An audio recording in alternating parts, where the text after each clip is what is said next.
Oi, pessoal, tudo bem?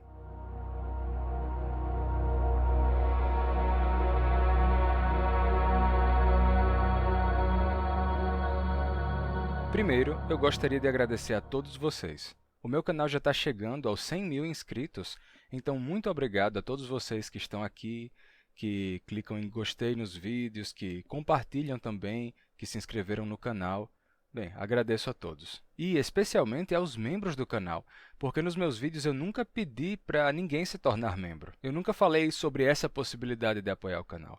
E ainda assim, temos 12 membros. Por isso, eu agradeço a Maria de Lourdes, Álvaro, Walter, Marcela, Marco Antônio, Tarciso, Augusto, Paulo, Jurandir, Ricardo, André e Célia.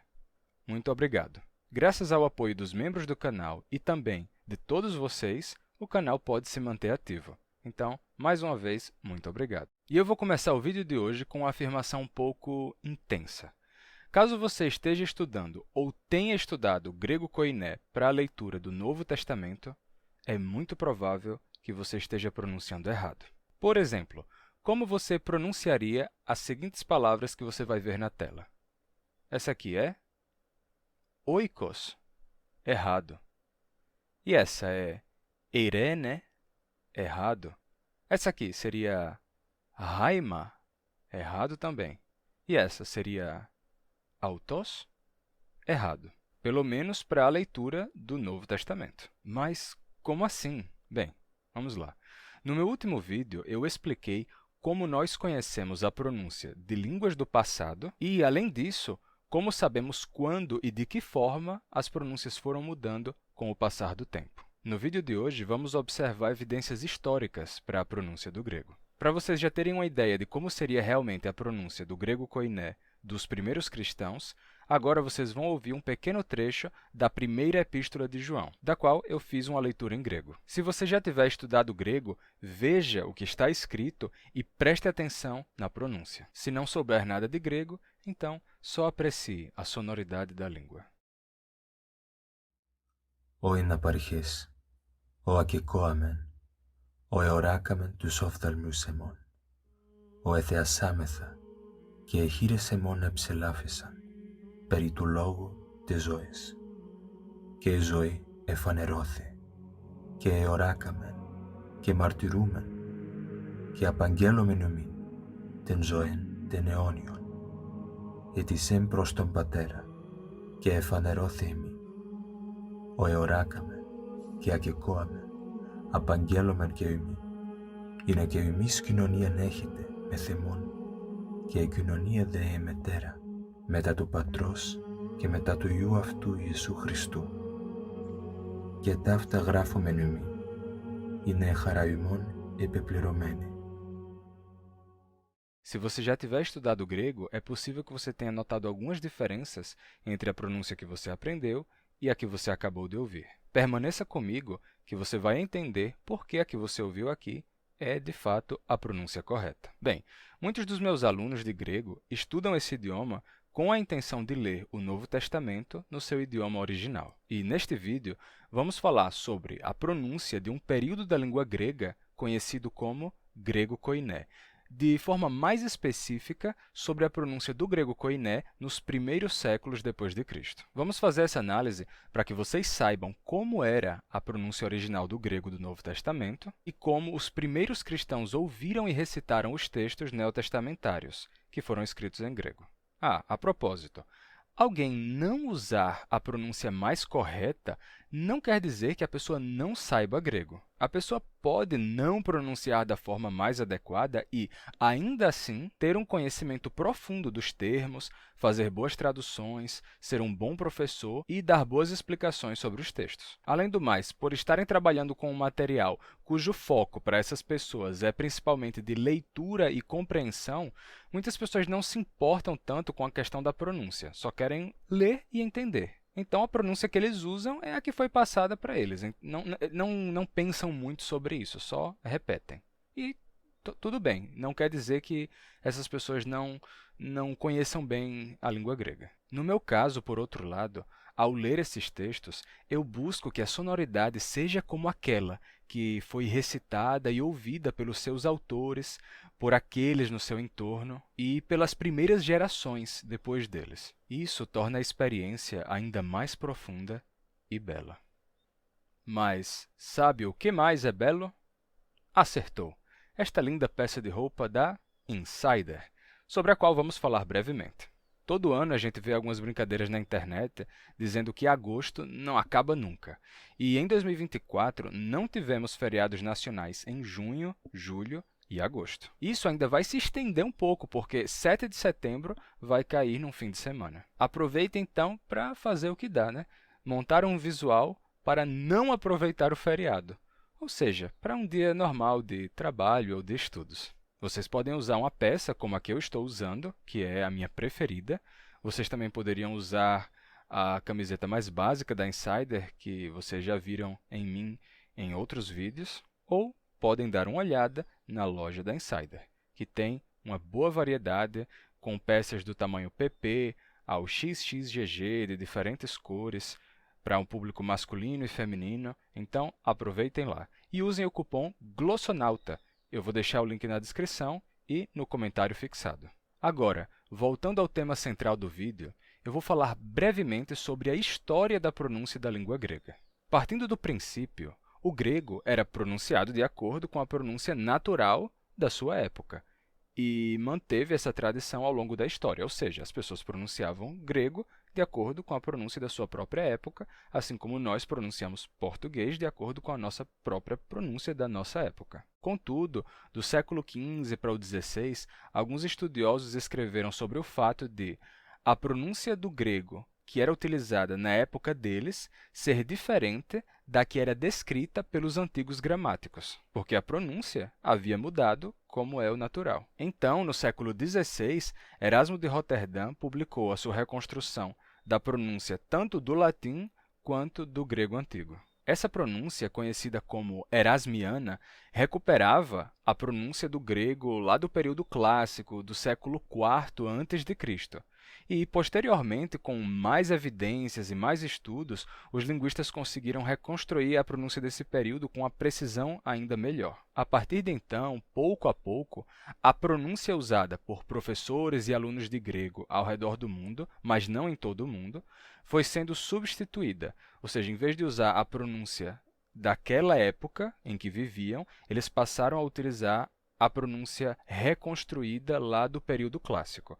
E isso foi acontecendo, então, começaram a adotar esse sistema de pronúncia. Conhecer essa pronúncia antiga tem um grande valor na linguística histórica. Além disso, ela nos permite saber como falavam os gregos em Atenas, lá no século IV a.C., e como eles recitavam, por exemplo, a Odisseia na época deles. Para vocês terem uma ideia de como seria, vou deixar aqui uma gravação minha recitando o começo da Odisseia. Andramoyenne pemusa polytropon hos malapolla, plankte pe troies hieromptolietron neperse, pollondanthropon idenastea kai non egno, polladogem pontoi pathenalgia on katatymon, arnumenos hentepsykhen kai noston hetairon, alludos hetarus ryssato hiemenosper, auton gars petereis sinatas talieis sinolonto, nepioi oi katabus hyperionos aelioio, estion autaro tuisina peileto nostimonemar. Entretanto, se a gente estiver falando do grego koiné dos primeiros séculos depois de Cristo, no começo do cristianismo, a situação já era diferente. Nesse caso, usar a pronúncia do ático clássico de vários séculos antes de Cristo para ler o Novo Testamento é como se a gente usasse a pronúncia do galego medieval, também conhecido como galego português, para ler textos de Machado de Assis ou mesmo de Paulo Coelho. Não faz muito sentido usar uma pronúncia de uma época anterior para um texto que veio depois. Entretanto, é natural usar a pronúncia de uma época posterior para um texto que veio antes, porque, ao ser escrito, um texto é feito para ser lido daquele momento em diante. Por isso, à medida que a pronúncia do grego mudava com o tempo, os gregos liam os seus textos contemporâneos e também textos mais antigos com a pronúncia do seu próprio tempo. Assim como nós lemos os textos em português escritos antes de nós, com a nossa própria pronúncia. Hoje, nós vamos falar sobre a pronúncia mesmo nos primeiros séculos do cristianismo, nos primeiros séculos depois de Cristo. Como é que eles pronunciavam naquele período? Bem, já sabemos que não é o ideal que se use uma pronúncia baseada lá no ático clássico para pronunciar o Novo Testamento. Mas por que isso é feito hoje?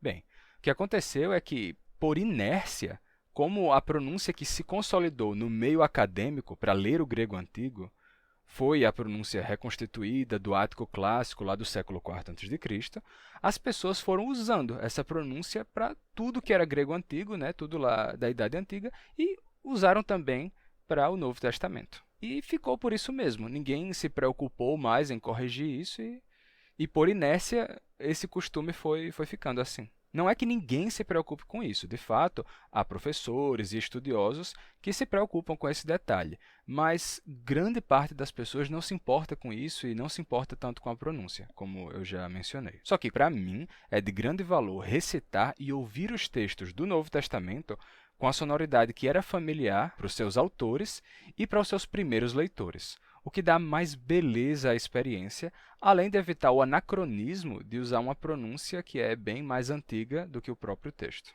Agora, se você está curioso para saber como era realmente a pronúncia do grego koiné dos primeiros cristãos e ver alguns elementos nos quais essa pronúncia difere da pronúncia do ático clássico, vamos iniciar a nossa análise. Para começar, eu vou repetir uma das coisas que eu expliquei no meu vídeo anterior, que é como analisar a forma como as pessoas escreviam as palavras nos ajuda a ver como elas pronunciavam e como a pronúncia havia mudado com o passar do tempo. Acontece que você podia ter, originalmente, dois sons diferentes representados por letras diferentes. Só que, com o tempo, é possível que esses dois sons diferentes terminem se fundindo em um único som. Você perde essa distinção entre esses dois sons. Como resultado, o que você vai ver é que, com o passar do tempo, as pessoas vão começar a confundir aquelas letras e vão trocar uma pela outra. Quando isso se torna muito consistente e muito frequente, não só casos isolados, mas uma coisa consistente, sabe? Bem, a questão é que quando isso acontece, você sabe que a pronúncia mudou e que aqueles dois sons não são mais dois sons diferentes, mas são um só. Isso acontece em português no caso do SS e C cedilha.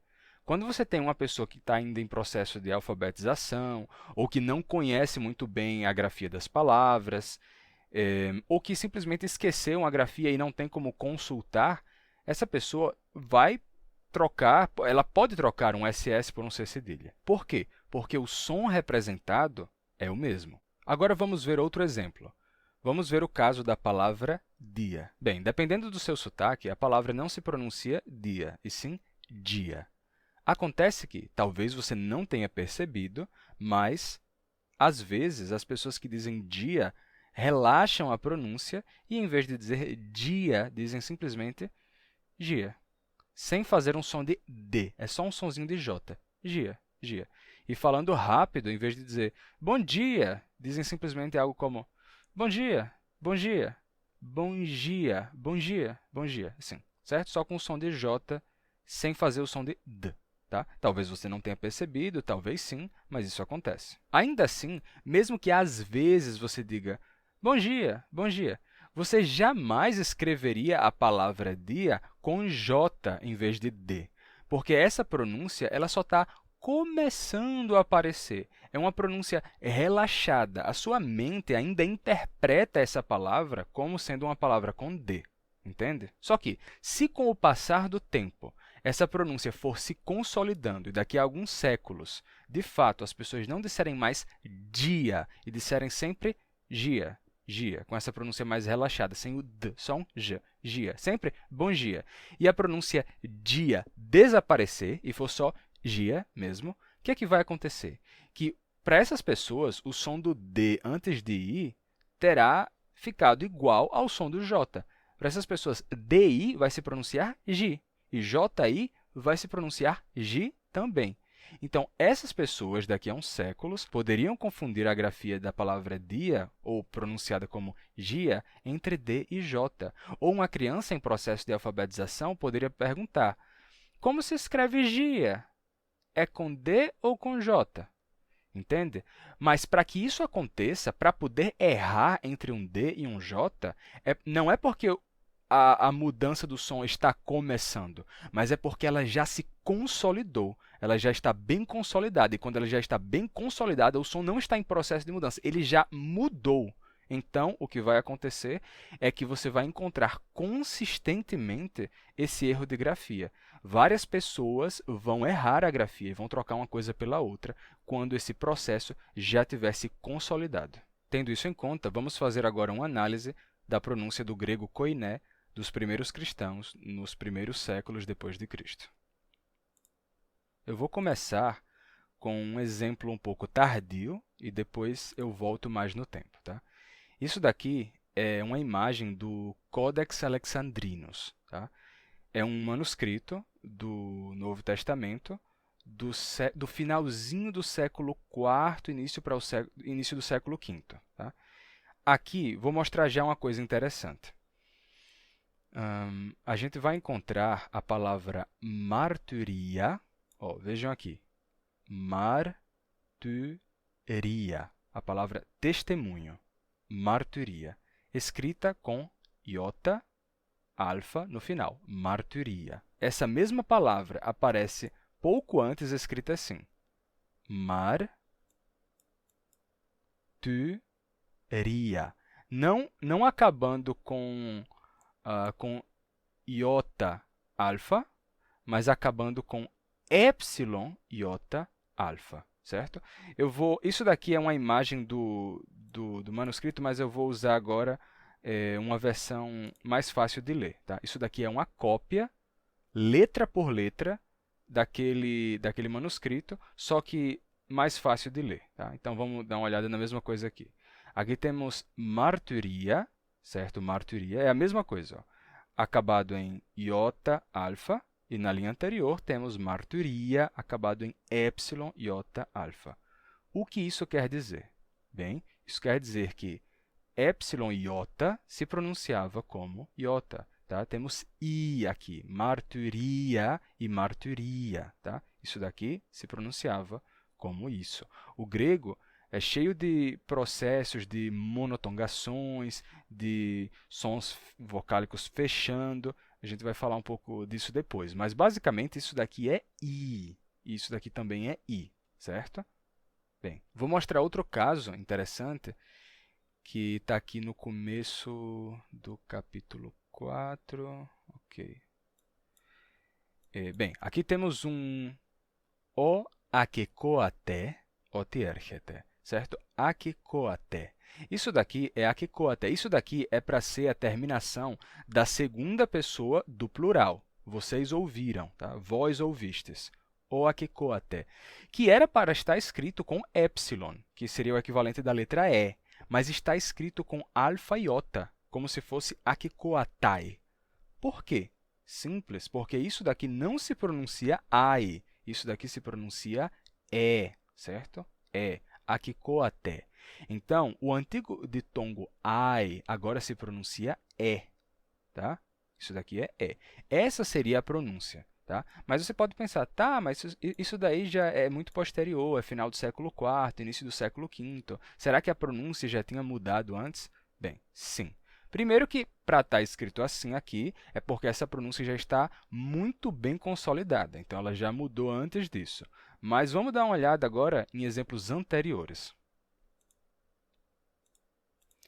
Eu guardei aqui alguns exemplos. Ó. Tá, aqui nós temos a grafia. Esses exemplos aqui, só para vocês saberem, né? Aqui temos final do primeiro século, comecinho do segundo século. Tá?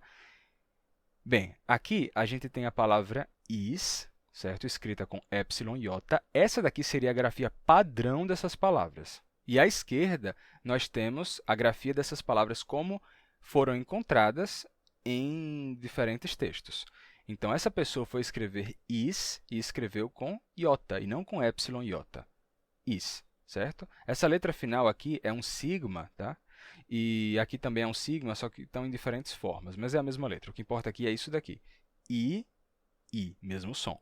O sunexelthin, temos aqui a troca de epsilon iota por iota. Aqui também temos o mesmo exemplo, epid, um epsilon iota escrito como iota, epid. Por quê? Porque o som era o mesmo. Isso daqui era I, isso daqui também era I. Aqui temos o contrário, tá? Temos a palavra nuni grafada com epsilon iota, quando deveria ser só iota. Tá? Temos aqui umin, mesma coisa, era para ser só iota, grafado com epsilon iota. E aqui temos to io, que era também para ser com iota. Aqui aparece um epsilon iota e também aparece outra coisa interessante, mas comento já. Então, bem, como vocês podem ver, as pessoas estão trocando isso como hoje se troca um SS por C cedilha. Tá? O som é o mesmo som. São grafias diferentes para o mesmo som. Tá?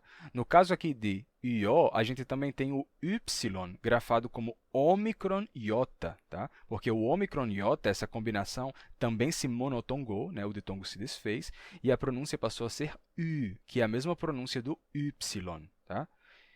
Então, a gente também tem aqui o iota subscrito, que aparece escrito, né, como adscrito, mas ele não é pronunciado, ele só tem um valor gramatical, e a gente pode ver isso em outros exemplos, né, como na palavra niecasto, que deveria ter iota subscrito, e ele nem aparece escrito, né, porque ele não é pronunciado. Ele só aparece às vezes sim, às vezes não, mas ele não se pronuncia. E aqui ó, a gente vai ter outro exemplo. Agora é o exemplo do E, do som de E. Tá? Temos aqui IDT, essa seria a grafia padrão. IDT, como é que aparece escrito lá? IDT com alfa iota. Interessante. Esse PST, certo? Também é para ser com E, ele aparece escrito com alfa iota. Mais uma vez, o som é o mesmo, tá? É o mesmo. Aqui a gente vai ter o nome, a mesma palavra, só que no genitivo plural e no dativo plural, né? E aí na primeira sílaba, uma vez aparece escrito com alfa iota, e depois a mesma palavra vai aparecer com epsilon, simplesmente. Então, tá? Então, às vezes até a mesma palavra aí variando, ó. Por quê? Porque a pronúncia é a mesma, e é. Aqui a gente vai ter o caso de um heteros, com epsilon aparecendo com alfa iota, e aqui temos um caso de apodixe, que era para ser com alfa iota, e a pessoa escreveu com epsilon, apodixe. E no apodixe também temos um caso de epsilon iota, que a pessoa escreveu só com iota. Tá? Vamos dar uma olhada em mais casos. Aqui temos a evidência da perda de vogais longas. Tá? O grego tinha vogais longas e vogais breves, que variavam em duração. O latim também tinha isso. Tá? Então, tínhamos O. Só que isso foi se perdendo. Tá? Claro que nesse período aqui, você ainda poderia pronunciar grego com vogais longas e breves, distinguindo a quantidade vocálica para fazer a leitura de poesias, por exemplo. Isso seria necessário, porque a poesia grega, a métrica grega, depende da quantidade vocálica. Mas, na prática, isso já estava se perdendo na pronúncia do povo. E só algumas pessoas conservavam isso, mas isso era algo que já não importava muito. Então, aqui temos o caso de várias palavras, como omnio, que era para ser com ômega, ou com ômega, como a gente chama em português, a palavra escrita com ômicron. A palavra hegemonos era para ser com ômicron, aparece com ômega. Né? Aqui vamos ter, por exemplo, um afton, que é um genitivo plural. Isso daqui a pessoa escreveu com ômicron. Todo genitivo plural no grego acaba com ômega ni. Então, ela só precisa memorizar que a terminação é assim, e ela ainda assim errou, porque a pronúncia era igual. E aqui temos um empiros, mesma coisa, é um advérbio, os advérbios acabam com ômega sigma, bastava a pessoa memorizar isso, né? Mas não, ela ainda assim errou, porque basicamente a pronúncia é igual. Então, temos aí perda de quantidade vocálica. E aqui temos outro caso de ditongo, que é o ditongo oi, certo? O antigo ditongo oi, que não é mais oi, agora ele é u, certo? Como isso aconteceu? Bem, O ditongo oi, os ditongos, eles têm uma tendência nas línguas de se monotongarem. Às vezes isso acontece rápido, às vezes isso demora séculos, mas existe uma tendência em línguas de monotongar ditongos. E quando isso acontece, os dois elementos do ditongo se fundem e a vogal resultante termina sendo uma vogal que tem parte das características do primeiro elemento do ditongo e parte das características do segundo elemento do ditongo. Então, no caso do oi, você começa com uma vogal com lábios arredondados, o, e você termina com um i. Se você fundir as duas, então você vai terminar tendo, você poderia ter, por exemplo, um i, só que com os lábios arredondados da primeira vogal, dando u. Tá? Então, gradualmente, isso foi acontecendo. Oi, oi, oi, oi, oi, u, até dar u. E ficou assim. Isso daqui não é mais epoiesen, isso daqui é epuesen, como aparece escrito aqui, epuesen. Mesma coisa, to io, então io aparece escrito com ômicron iota, certo? Isso daqui certamente não é oieio. Não, isso daqui é io, io, tá? Aqui temos um puessas, certo? Puessas, veja, ômicron iota, escrito como um simples y. Lupon, mesma coisa.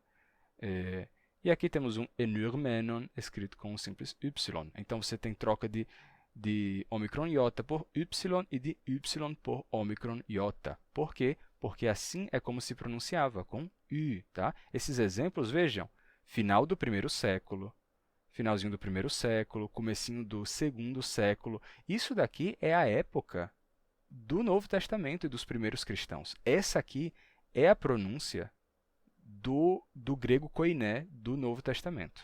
É epuesen, não é epoiesen, certo? É puessas, não poiessas. É lupon, não loipon. Entendem? Aqui temos um exemplo já de uma coisa do final do segundo século. Tá? Acontece que a vogal eta, certo? Eta representava um som de E fechado. Tá? A gente tinha o epsilon, com o som de E aberto, E, epsilon, e a gente tinha o ditongo I, com o som de E aberto também. Você vai ter a fusão do A com o I, né, que vai acontecer I,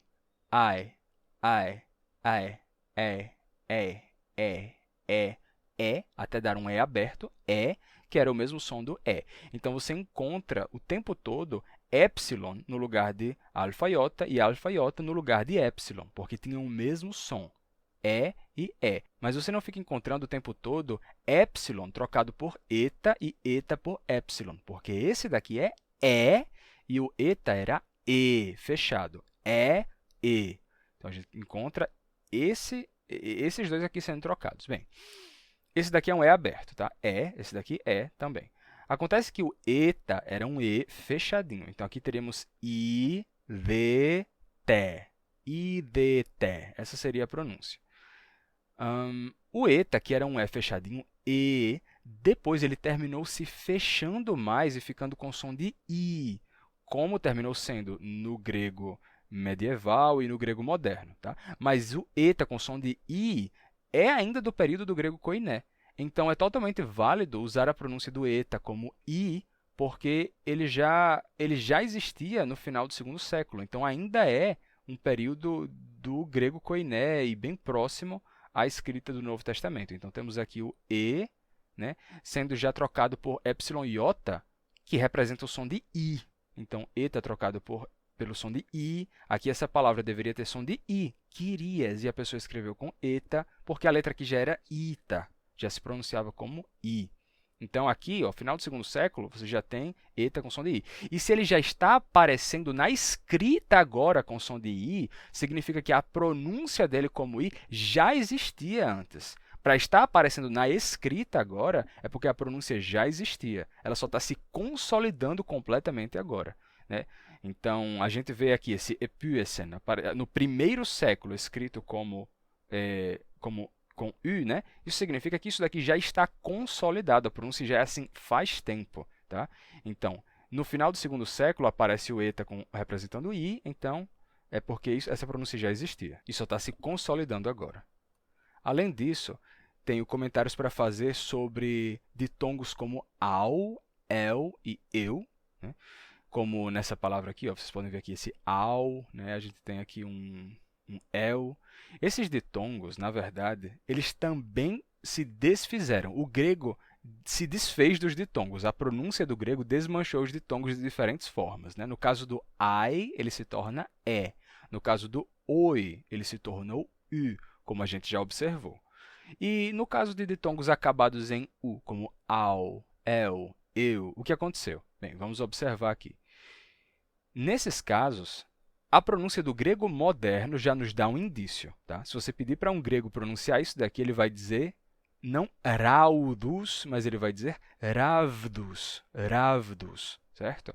A gente tem evidência de que isso já acontecia lá no período do grego koiné e a resposta é sim, certo? Ó, veja essa palavra, ela deveria estar escrita da seguinte forma. Tá? E tem outro detalhe. As três consoantes oclusivas sonoras, que são beta, gama e delta, ou em grego, veta, gama, delta, certo? Elas originalmente, lá no ático clássico, tinham sons oclusivos, ba, da, ga. Mas aqui a pronúncia não era oclusiva, e sim fricativa. É uma pronúncia em que há uma fricção. Então não é mais ba, da, ga, e sim va, da, ra, certo? Va, da, ra. A gente vê aqui nessa palavra ravdos, ravdos, temos um rav, rav, rav. E a pessoa escreveu incorretamente essa palavra assim, com y. Se essa palavra fosse rabdos, rabdos, então ela não confundiria um rabdos com um raudos, raudos, né? Rabdos e raudos são coisas bem diferentes. Mas com a pronúncia fricativa do ravdos, ravdos, e com o ditongo ao se desfazendo, pois o segundo elemento estava se tornando fricativo, assim, não mais ao, mas av, av, av.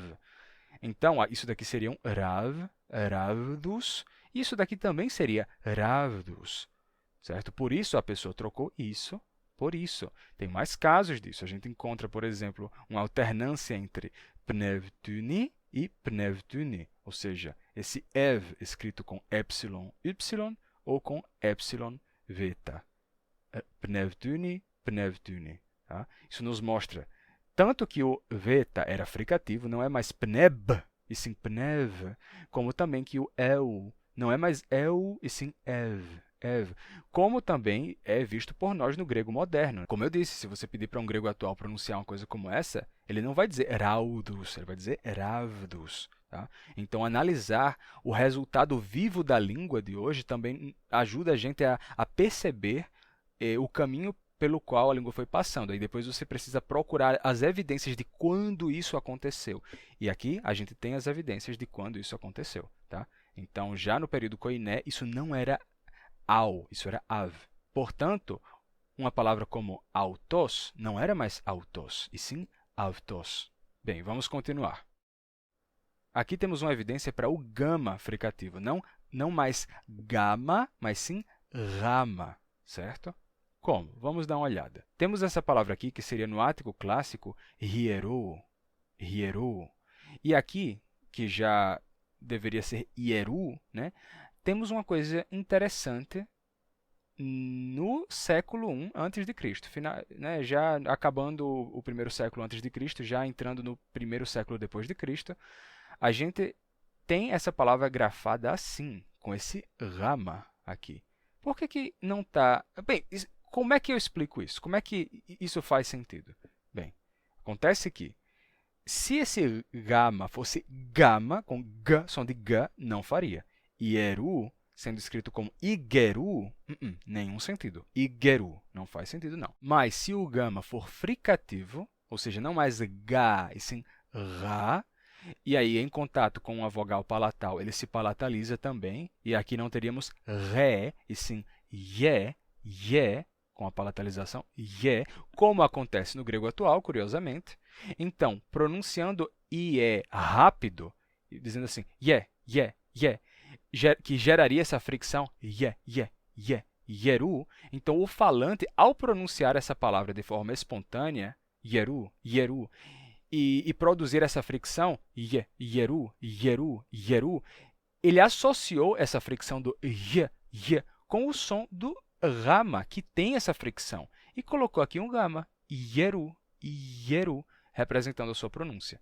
Mais uma vez, isso não é um caso isolado, tá? Então, você vai ter uma palavra como iu, certo? Iu, e a pessoa ia pronunciar esse iu, e aí, falando rápido, sai assim, iu, iu, iu, iu, gerando uma fricçãozinha. E a pessoa associa essa fricção com o som do rama, então colocou um rama aqui, iu, iu.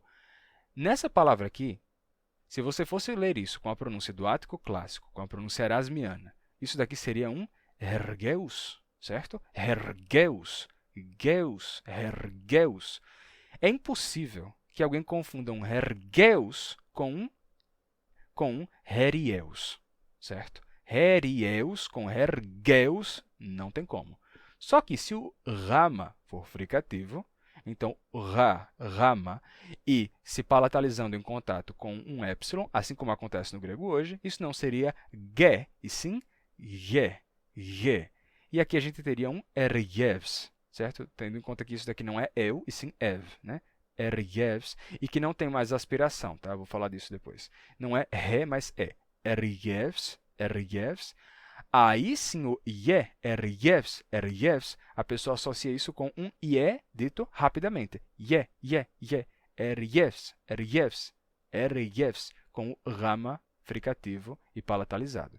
E esses exemplos, primeiro século antes de Cristo, no começo do primeiro século depois de Cristo, são exemplos bem claros da pronúncia, certo? De que aqui a gente já tem ra, ou seja, as oclusivas sonoras antigas, ba, da, ga, não são mais oclusivas, elas são fricativas, são va, da, ra. Passando para o próximo exemplo, isso daqui é um exemplo de que as aspirações, como aqui, que seria rois na pronúncia do ático clássico, não existem mais, tá? Não tem mais rois. Isso daqui é us, certo? Então, o ditongo oi, ele é u e não tem aspiração, tá? Como a gente pode observar isso nesses exemplos? Bem, acontece o seguinte, que em grego tem uma regra que diz que se uma palavra começa com aspiração, então, se você for escrever algumas preposições na sua forma reduzida, que acabam com consoante, então, se a palavra começar com aspiração, essa aspiração afeta a pronúncia da preposição. Então, um p em contato com a palavra aspirada, né, como um rois, você não teria um pi, mas um fi. Tá? Bem, se você pronuncia as aspirações, é fácil saber quando você tem que escrever uma coisa ou outra. Mas e se as aspirações não se pronunciam mais? Se isso daqui não é mais nem rois, nem hus, e sim um simples us, sem aspiração. Bem, acontece que você não vai saber, a não ser que você memorize se essa é uma palavra historicamente que tinha uma aspiração. Mas se não, se você depende da pronúncia para escrever, você não vai saber. E é o que a gente vê aqui. Então, essa palavra que deveria mudar a preposição para de um pi para um fi, a pessoa foi e escreveu com pi mesmo. Ep, em vez de colocar um fi. Nesse caso aqui, esse prefixo, né, aqui o ap seria um prefixo, ele tem que se tornar afélicos, porque aqui seria um exemplo de uma vogal com aspiração. Se ela tivesse separada, né, a pessoa foi escrever-se afélicos e colocou com pi, porque ela não sabe mais se é para colocar um ou outro.